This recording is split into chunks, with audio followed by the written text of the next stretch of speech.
يوسف هذا مو زيدان. وباليوم الثاني من قطر صبحنا بهذا التقاطع الحلو حتى نتوجه للصحراء، فاخذونا بالباصات حتى نروح نسبح بالبحر ما ادري شنو، وما اشوف لك الا استاد البيت اللي كنت اشوفه بس بالتليفون قمت اشوفه قدامي بالواقع. 2000 years later. شوفوا هاي طبعا جينا هسه الصحراء وراح نروح للبحر.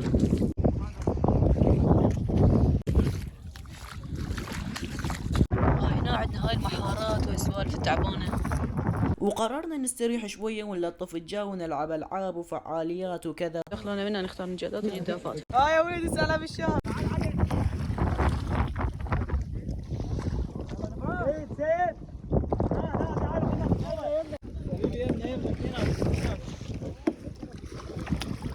هاي سحنا بالشاط.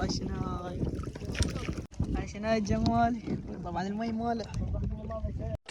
2000 years later. وهذا المنظر مو فوق القمة او التلة، شلون راح افكم بتلة؟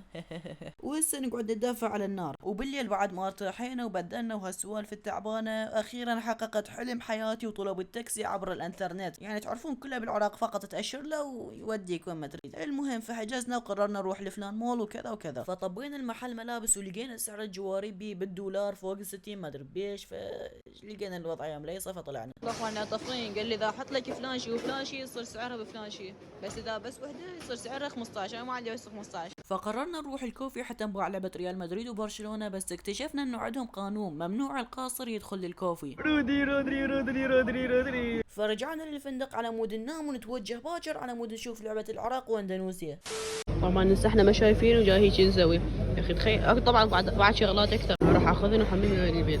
فورها توجهنا للاستاذ احمد بن علي. لاعبنا فدائي تسمع داي، لاعبنا فدائي تسمع داي، لليض عاشقينه هو اغلى ناسي، لليض عاشقينه هو اغلى ناسي.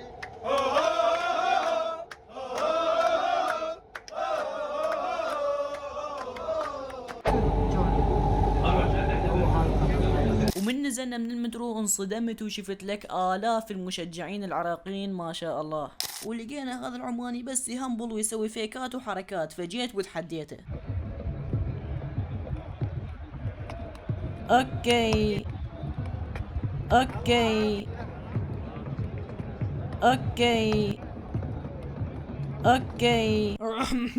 طبعا اكيد نفس ما شفتوا بالفيديوهات السابقة، الله يجذبني كلهم فزت عليه بهن، يعني اكيد فرق العمر والذكاء والهاي ها شنو منو. المهم فقول يا الله جبناها منا وديناها منا، وهسه راح نطب ساحة الاستاد، واخيرا طبينا لك عمي يشبه السانتياغو برنابيو. وهاي ثالث مرة ادخل ملعب بحياتي، ويابا ملعب قطري من هذا اللي شقشق، وانا عبالي ملعب الشعب ارقى ملعب بالعالم. موطني الجلال والجمال والسناء. وطبعا كان جو المقاعد تبريد.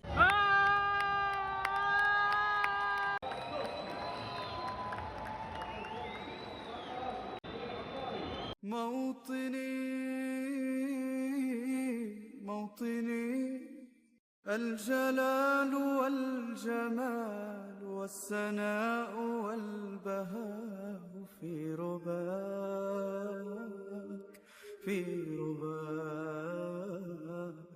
والحياة والنجاة والهناء والرجاء.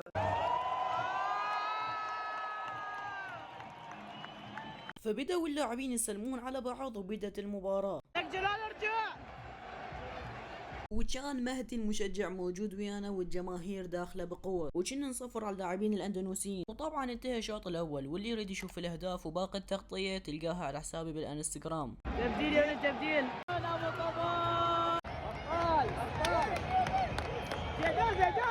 زيدان هذا يوسف هذا مو زيدان. المهم فانتهت المباراة ب3-1 لصالحنا، ولله الحمد. سلمنا على عمو كاساس وعلى فهد طالب وعلى ابراهيم بايش، وهسه جينا نتعشى بهذا المطعم. اوه قعدنا الصبح، وهذا اخير يوم النا بالدوحة، راح اشتاق لها كلش. استمتعت بهاي ال5 ايام. شوف اخوان هاي بوفيه الفندق، هنا كل شي عندهم زناقين اغنياء. فقررنا ناخذ نظرة أخيرة ونلقي نظرة على شوارع الدوحة قبل الوجهة إلى العراق. احنا جايين لهذا المتحف، شوف هنا الجمال والطبيعة. From Iraq, Captain. Iraq. طب أنا وين تنتظر منك؟ واكيد ما ننسى شركة انفينكس اللي عيشتنا هاي التجربة الحلوة، فشكرا يا انفينكس على التعامل الحلو وعلى هاي الدعوة الجميلة.